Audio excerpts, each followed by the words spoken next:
Di ba binasa mo ang panuto kanina? May pagkakaintindi ko sa Regina, sa Bilaw. Hindi, ano, nasa panuto. Ano? Put a cloud on the letter of the correction. Oh. Sinabi ba sa panuto na isulat mo sa gilid? Yung nga ang pagkakaintindi ko sa nung una, kaya ako'y naguluhan na.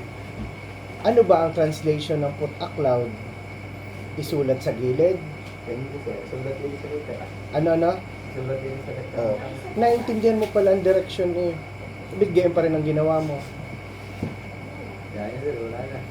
Ano pa nakalagay dyan? Di ba no erasure? Eh di paano yan? Mali na. Isipong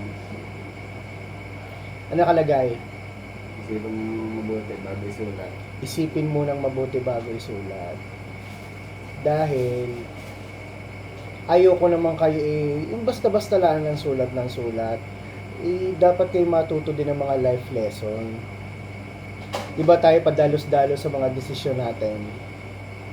Dapat ilang beses nating pag-isipan bago nating gawin.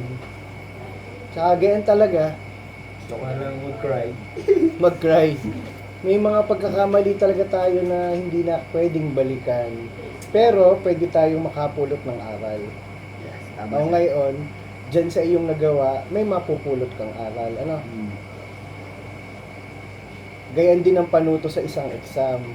Baka naman magkamali ka pa. Yes, sir. Ang kamali tayo talaga naman.